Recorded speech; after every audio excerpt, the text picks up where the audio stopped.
Tupac lawyer asked Mike Tyson exactly what he seen backstage when Suge Knight and everybody pulled up, man. Everybody knows at this point that Keefe, everything he said, the Greg Caden, the investigators talked to Vlad, they got with TMZ, they got the footage together and they seen what happened to Tupac. It was a setup, man. If y'all rocking with Tupac, I want y'all to put the 222s in the comment section, because at the end of the day, we all got to get justice for Pac.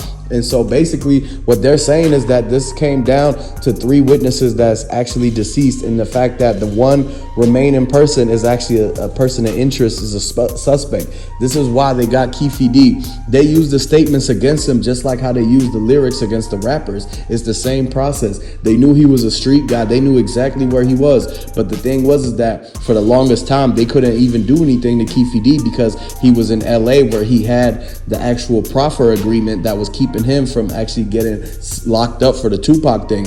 As soon as he went across state lines and started going on Vlad, that's what you don't do. So when he went across the state lines and then he told the same story over there, that's when they went and got him, because LAPD had already been talking to the people that were down where the Tupac shooting happened, and they actually did a joint operation to try to get the guy and everybody who was involved, man. This is the reason why all fingers are being pointed at Pdiddy right now, because of the $1 million that was sent through the wire.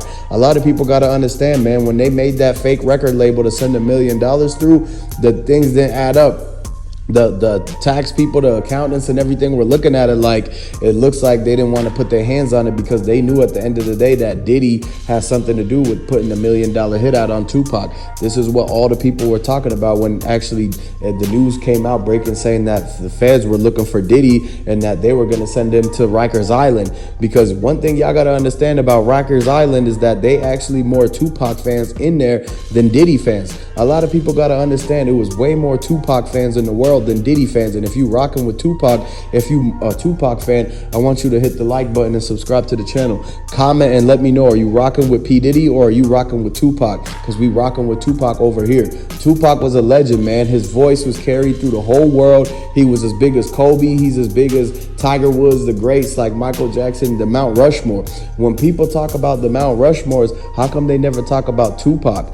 He was doing a lot of things, man. Listen to what Ice Cube said about Tupac. You got to remember, this is the reason why a lot of people aren't giving Tupac his credit no more, because of the fact that Suge Knight sent a warning message after Keefe talked to Pdiddy. They all sat there and actually talked about what they was going to do. It's a sad situation in that we wish Tupac was still here today, because a lot of people would have traded Pdiddy for the Tupac. They would have rather had one or the other. And at the end of the day, y'all got to realize that all of this is going to come down to an end, because the feds have been looking at this. They're getting the RICO together. They know Tupac was set up. They know the fans need answers. They know that the family, Tupac's mom and his brother, been waiting for the justice for what happened to their son and brother, man. You got to understand, Tupac's whole family has been sitting on the sideline for 30 years just watching Diddy spend his $1 billion after setting up Tupac, and they thought that wasn't fair, man. They went up to Diddy. They told him that he was wrong for that.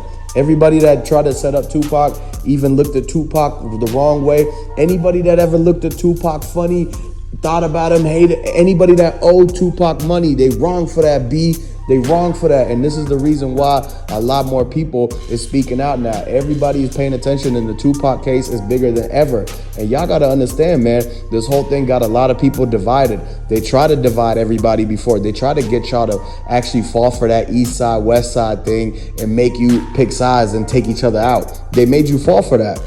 And so now that you understand that Tupac actually is from New York and made music in LA, he's the best of both worlds, basically. And so while a lot of people was like, you know what, I'm gonna pick the West Coast, and a lot of people saying I'm gonna pick the East Coast, you could have really just been like, you know what, I'm gonna stay out of it and I'll rock with both, because you're not in the same world as that. You don't have to make your whole world about being this or that, or having to go against your freedom and everything. Your freedom is worth more than any other things out there and everything, unless it's some things where if you got to save somebody and you take the bullet for someone, you jump in, do it, all that happens all the time, and that's cool and everything. But at the end of the day, people got to realize that all of those people that did that to Tupac, because of the East Coast, West Coast and everything, they basically put themselves in harm's way from the beef and from the feds coming at them with the RICO. And this is why the whole entire street life was not worth it. People said Tupac wasn't a gang banger, he wasn't a member or anything like that. He was an artist. He was a musician. He was an entertainer. He had a career. He was making millions and millions of dollars, even though he had signed to Suge Knight for a lot of money that they was taking from him. One thing y'all gotta understand is that a lot of people have something to do in one way or another of being at the Tupac, setting up, actually being connected with the people that did it, knowing where the money went, knowing what happened that night. It can't be no coincidence that all them people was there that night at the Mike Tyson fight and something sparked off so quick like that. Whoever it was that tried to snatch the dude's chain and Tupac seen it happening, he wasn't gonna sit there and let his homie's chain get snatched. He didn't care if it was dudes from LA, dudes from New York, wherever they from. They could be from wherever. He's not just gonna let his friend's chain get snatched. This is why Tupac went and stomped out Orlando right there in the MGM and right in front of everybody. He did it right next to the lion statue right before Mike Tyson went up, because as soon as he was basically trying to knock Orlando out, just like how Mike Tyson was trying to knock out his opponent, because he saw his friend would needed help and it was him against a lot of people and it wasn't cool what they did. So Tupac was the one who stood up for his crew, went over there and stomped the dude out. And this is what led to the whole ordeal of them finding Tupac, then calling Diddy to make sure, hey, Tupac just fought our people, da-da-da-da, you still got that meal? And basically, this is why everybody actually snapped out of it that night and the emotions took over. Y'all got to understand that they was getting too lit. They was in Vegas. They were partying for days and days and days. They weren't thinking right. They were under the influence of so many things that all it took was one little misunderstanding, one little situation where they could have just duked it out and threw hands as grown men. But instead, they had to take it to the next level and put everybody at risk and take Tupac away from everybody. And it's like, look what we get. Look at this. They leave us with the people that did it to Tupac, and Tupac was so much greater than the people that did this to him. It shows, because look how 30 years down the line, Tupac's songs are still getting played way more than anybody who's really popular now. And the people who did this to him, they had a quick life. They already ended up getting sent up for doing something that ended up catching up to him anyways, except the last guy, Keefe. And look what the whole karma has planned for him. The karma saved him to be the last guy so that he could get taken down for it. Suge Knight, he's been ran into nothing but trouble too this whole entire time. That's why he locked up right now anyways. And then the only guy who really benefited from the whole thing, never had nothing happen to him, is Pdiddy. And the feds are looking at that like, what? There's no way we're going to let anybody get away from it, because at this point, they're going to make examples out of people. A lot of people need to stop doing these things to each other. We got us brothers and sisters. We got to stick together, make sure that we don't fall apart. Don't try to get discouraged. Don't try to get separated by everybody trying to get you to pick sides and go against each other.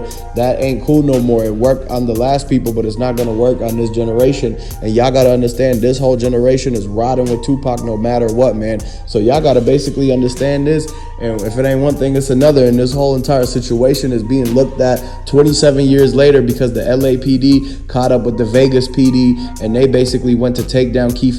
They raided his house. He was right there in the suburbs and everything. They pulled right up to him. They opened the garage. They seen him right there. He was actually walking when the body cam showed them picking him up again, because he was walking back to the house, and the feds was waiting in a silver Ford truck, and they actually put the window visor on top of the windshield. So when the sun comes down, they got the cover on it so the sun reflects back and you can't see through the windshield. Plus they had the whole side windows tinted. So as soon as they seen Keefe walk out, they already were parked there. They didn't jump out yet. They let him walk by, but then knowing he was going to turn around and come back into the house because he was almost out of water. So they picked a perfect moment where Keefe was about to come back into the house from his daily walk. They've been watching him the whole time. They were watching him for like 10 years in a row, basically staking him out, figuring out exactly what his daily routine is. What hot dog cart does he go to? Because the whole thing, the FBI and CIA took him down. They found him, boom, pulled up on him when he was walking back in his house. They popped up there like, the dude came out of his car so quick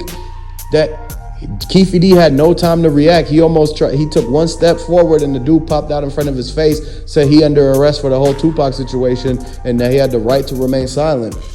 As soon as he said that and they put him in the back of the squad car, Keefe was still talking. He was talking to the cop that was in the driver's seat, telling him that he got picked up for September 7th, 1996, and he tried to make it like sound like he did it or something like that. He tried to make it sound like he was the guy doing all the action. and all that. So this whole thing, man, it keeps going on, and the only reason that they picked him up was because of the fact that they set up Keefe D to try to flex and actually brag about doing this thing to Tupac and setting it up, and he tried to make this money by doing Vlad interviews, TMZ, and the whole book, and it ended up backfiring because the first people who watched all them interviews, the first person who read and bought the whole book and read it from front page to back page, the first person who did all those was the feds. The feds was his first customers. As soon as he released that statement saying what he did to Tupac, they bought every copy of the book and made it seem like he was making sales. Whole time they was confiscating it for evidence to actually come back and get him for the whole charges against Tupac, man. If y'all rocking with Tupac, put the 222s in the comment section. I'm gonna catch you later. Thank you for tuning in for Tupac.